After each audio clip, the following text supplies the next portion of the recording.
Aquesta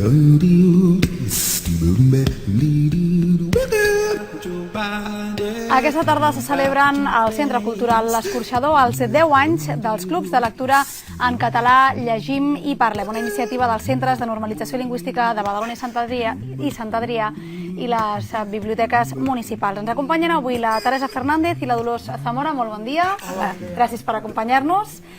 Des de les 5 de la tarda s'han previst les activitats de celebració d'aquests 10 anys. Una miqueta en què consistirà?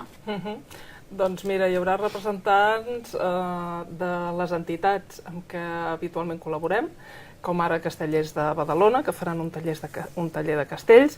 Vindran també un taller de bitlles catalanes, amb el grup d'ermites de Llefià.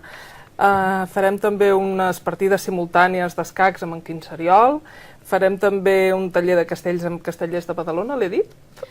Era la primera. Tenim els castells, les bitlles, les sardanes amb Badalona sardanista, i tenim també una activitat amb Òmnium Cultural que es dirà Paraules Nostres, que són paraules de Badalona i de Sant Adrià, una miqueta de joc.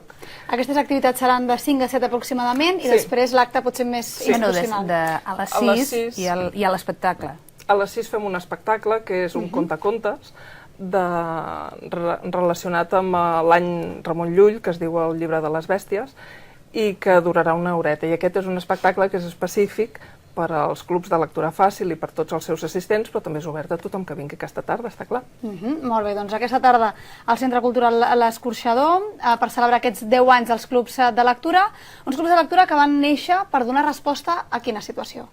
Per donar resposta a una necessitat que veiem nosaltres de donar un altre espai perquè la gent que té dificultats de parla en català o que vol trobar un altre espai on parlar català i un interès per la lectura pogués començar a llegir llibres de lectura fàcil, no començar amb llibres més grans que potser costen més per començar, sinó amb llibres de lectura fàcil que tenen unes característiques específiques de tipus de lletra, de lèxic més fàcil, d'explicacions al costat, i a través d'aquí, doncs, acostumar-se a llegir i a través de la lectura també aprofitar i les converses que es generen que servissin també per agafar fluïdesa, per agafar més confiança en la parla. Moltes persones ens diuen «Ai, és que em fa vergonya parlar en català». No, home, no, això no és cap problema. Tenim espais on poder practicar sense que hi hagi cap problema. De fet, aquesta necessitat vam començar nosaltres primerament amb els barris de Llefià i Sant Roc, on vam detectar aquesta necessitat, aquestes persones que tenien aquesta manca, i va ser l'inici de les tertúlies aquestes fa ara 10 anys. També comentar que avui també a les 7 se'ls fa un petit homenatge als voluntaris que participen i se farà també un petit obsequi, perquè clar, funcionem amb voluntaris. Clar, ara ho dèieu, això va néixer a les biblioteques de Llefià i Sant Roc, ha crescut molt i és pràcticament a totes les biblioteques. A totes les biblioteques. Les biblioteques de Badalona i les de Sant Adrià, i també hi ha el CRAT, el Centre de Recursos per la Dona, i un altre grup que funciona, l'Associació de Veïns de Bufalà. I tots ells, ara ens ho deies, estan portats per voluntaris, voluntàries la majoria, crec, i que a més moltes són de les primeres que van començar, que han estat pràcticament aquests 10 anys. S'han anat incorporant algunes, però algunes les tenim ja des de fa els 10 anys, estan molt contentes i a més han consolidat grups que estan molt contentes amb ells. Parlem dels clubs de lectura en si, d'aquests espais de trobada, una miqueta quina és l'estructura que segueixen, com es du a terme l'activitat en aquest punt de trobada? Donem llibertat a l'hora de cadascuna de les persones que trobi la seva manera de fer, però en principi es tracta de llegir una estona. Hi ha grups, hi ha persones que llegeixen abans del llibre a casa o trossets llegeixen el llibre a casa, i llavors l'estona que dediquen allà, que és una hora a la setmana o cada 15 dies, doncs a partir de la lectura d'aquell tros o d'aquell capítol, depèn del llibre, s'aprofita també per parlar. El que doni la lectura, el que doni... Clar, a més aquests llibres, nosaltres ens reunim 2 cops a l'any amb les voluntàries, es parla de quins són els llibres que creus que són més adients pel grup que ells porten, que evidentment les biblioteques els busquem, a vegades els comprem i a vegades en col·laboració amb Òmnium, que també els ha comprat. Nosaltres els deixem en préstec i durant tot aquest temps, que acostuma a ser un trimestre, que acaben de fer una lectura, doncs van, normalment cada 15 dies, alguna biblioteca cada setmana, oi? Van i parlen sobre aquest llibre, vull dir, a més porten exercicis, vull dir que al voltant de la lectura entren dintre del català.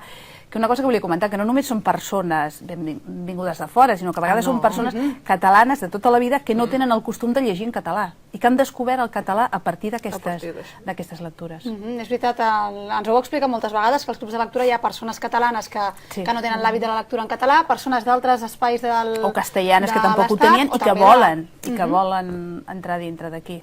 En aquests grups no només hi ha aquests moments de trobada, sinó que també s'acompanyen d'activitats complementàries que més enllà de buscar un espai on poder parlar i perdre aquesta vergonya que dèiem, sinó que també el que volen és que s'estableixi una miqueta el contacte entre les persones que formen el grup, que sigui una miqueta també un espai social, per dir-ho d'alguna manera, oi? Exactament.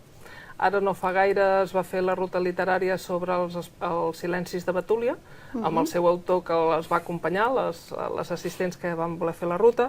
Ara fa un parell de setmanes vam fer una altra ruta a Barcelona sobre el carrer Bolívia, hem anat al teatre, hem participat en el Dia de la Dona... La geocerca que també tenim a Badalona sobre els escriptors de Badalona.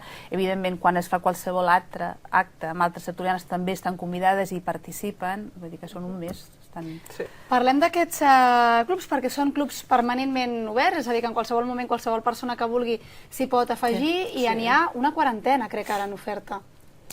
De grups de lectura... De diferents nivells, de diferents... de cursos de català. Sí, els cursos de català estan permanentment oberts perquè sempre hi ha cursos que comencen i cursos que acaben i ara a l'estiu tenim ja l'oferta de cursos d'estiu a punt per la inscripció i a punt amb totes les varietats que tenim, perquè tenim cursos presencials i tenim també els cursos a distància amb el Parla.cat, una plataforma de cursos. I comentar que a part dels cursos, qui vulgui apuntar-se amb aquestes tertúlies de català, que només ha d'acostar a la biblioteca. A la biblioteca tenim les inscripcions i sol·licitar a l'assistir-hi no hi ha cap problema. Perquè a més, ho dèiem, aquests cursos de lectura són a totes les biblioteques de la ciutat, també a les de Sant Adrià, per tant, qualsevol persona que vulgui sumar-se a aquests clubs de lectura en català per adquirir aquest hàbit de llegir en català i per també posar en pràctica la part del català i perdre una miqueta la vergonya o la inseguretat que es pugui tenir, doncs poden trobar aquest espai on segur s'hi trobaran. Estan tots convidats i seran benvinguts. També per tenir una primera presa de contacte, per conèixer una miqueta més la feina que es fa en els clubs de lectura i més enllà dels clubs de lectura, les biblioteques i el Centre de Normalització Lingüística de Badalona i Sant Adrià, teniu aquest punt de trobada aquesta tarda a partir de les 5 al Centre Cultural L'Escorxador amb un seguit d'activitats que volen celebrar aquests 10 anys de l'activitat en català. Llegim i parlem. Teresa Dolors, moltes gràcies. A tu. Felicitats per aquests 10 anys.